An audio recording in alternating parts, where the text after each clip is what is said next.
Hello, Tom Moran here from Tom's Big Spiders, about to continue with the rehousings into the bioactive enclosures, as I've talked about in the previous videos in which I rehoused my O. philippinus and a C. Cyaneo The bio dude was nice enough to send me some kits to try out his Terra Aranya substrate and some of his bioactive enclosure materials, and so far I'm absolutely loving them.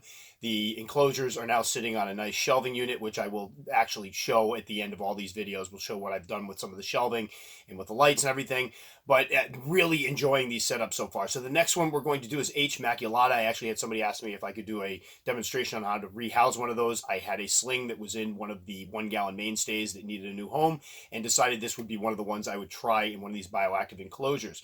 So we're going to go ahead and go on with the rehousing, and then we'll come back after the video to talk about a couple things. All right, for the next one, we're going to do a fun one, H. maculata, or the Togo starburst baboon, right? I don't know what the heck, I think that's a common name. Not looking forward to this one because these enclosures tend to be a little bit of pain in the rear trying to get spiders out, because what they want to do is go right up in these corners and kind of hunker down.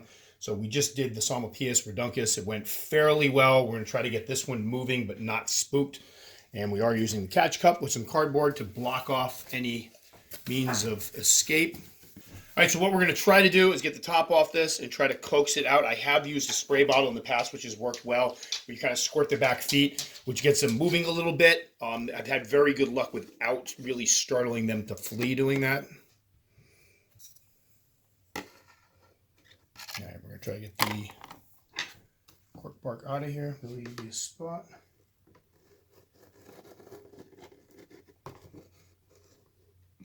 It's kind of Yeah, I like... see it.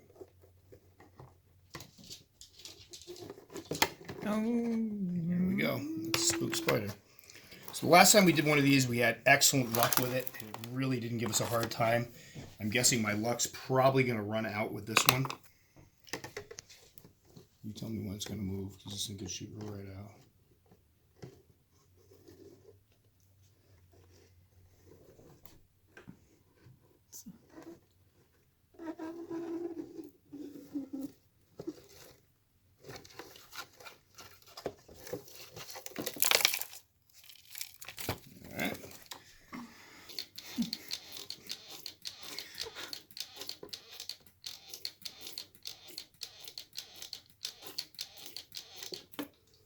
Alright, here we go. Alright, let me see if I can get one last squirt.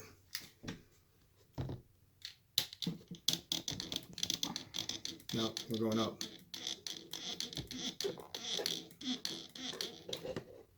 almost.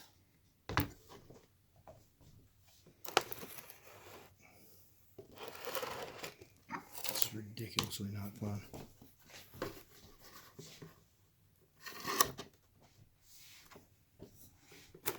I don't think I'm using these anymore. Oh. All right. Try another trick. Sometimes you can use the dirt.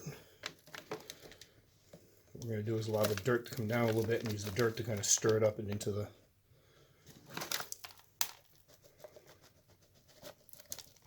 Just like that. Oh my gosh, that was sweet.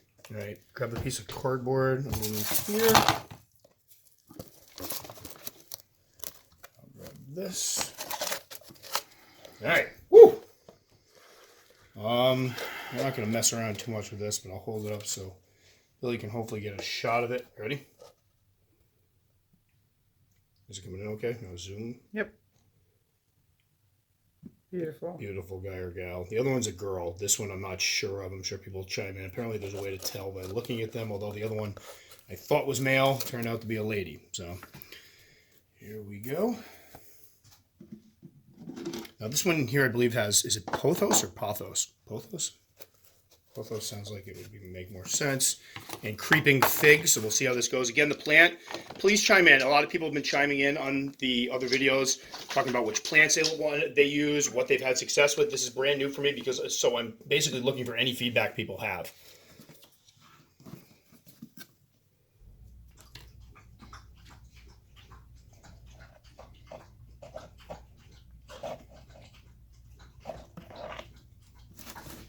Whoa. On the left corner. Yeah, there you go. Woo. So let's get this on before this gets any crazier. Woo! That was close. No, it's the wrong way. So Okay. Close it. All right. So, unfortunately, we're not going to get a picturesque shot of this one on the glass like we have for some of the other ones. And I'm going to close it up with Lily licking and drinking in the background. That's how we roll. But there she is down there. I will let the substrate dry a little bit out, but I have found that this one, when I moisten down the substrate, tends to go down and gravitate toward it. I know these guys have a reputation for being dry species, but I've noticed that they like a little bit of moisture in the enclosure. So what we'll do is probably water around here with the plant. The fig apparently is going to blow up, so we'll see how that goes. But awesome setup, I think. Looks beautiful. And this one here I had since a sling. So putting on some decent size now, but there we go. H. maculata, heteroscodra. I always put the R in the wrong place. Heteroscodra or heteroscrota. I think it's heteroscodra maculata. Togo starburst baboon, or what is the other one? Some type of ornamental. Baboon ornamental or something. I don't know. It's got a couple weird names. But again, this is all brand new to me, so we will be doing updates on these as we go along to show how they settle in. As Lily clicks around the background. Dogs are a little crazy today because we didn't get to go on our walk because it's snowing out. Hey, sweetie. So there we go, all set up. Again, I'm going to do an update of these all in the tarantula room lined up because it is looking pretty stunning right now. And then we'll do periodic updates to see how the plants are getting along because I'm not thoroughly convinced I can keep them all alive. Hopefully what you'll do is there's a hole in the side of the cork bark there that'll allow her to kind of create a little den, web up, and we'll see how the plants fare. But there we go, H. maculata. Heart beating a little bit, but overall went pretty well. All right, so that went reasonably well overall. I did trim a little bit out of there because it was a lot of just Billy and I trying to get the spider to come up to the top, and it got a little boring, and I've done a bunch of these rehousings before. Now, as for the spraying method where you spray the back of the feet, I want to make this very, very clear because I don't want people going out squirting their spiders because you'll end up with a panic spider. The idea of that is when they're in those enclosures with the corners, what I do is kind of hit the ground behind their feet, and what it'll do is they'll kind of move away from that, and you can kind of steer them up to where you can get, a brush in there safely. The problem is where the spider was all the way down to the bottom. If I were to try to get a brush in there, my hand would be very, very close to the top of that container if it were to try to bolt, and that could lead to some issues. And I want to be able to just cover it back up. If it tries to bolt, I can't do that with my hands away. So use the water, you hit the back of the feet a little bit, like right behind the back of the feet, and just enough to get it moving. I'm not squirting the spider. I want to make that very, very clear.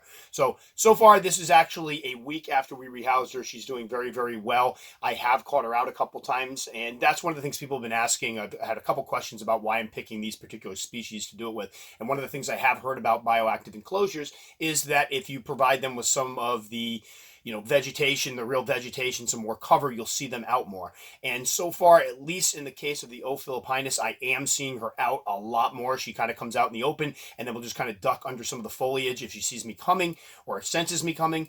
And she actually ate the other day, and she ate right out in the open, which was excellent. Before that, she'd kind of pull things into her webbing. So that's something I will be monitoring as we go along. I'll also be monitoring the GBB to make sure that we're not killing all the plants in there with the webbing. Again, I had to try an arid species. I had a cage ready. I was going to put her in, so we tried it with her to see if this stuff works with her.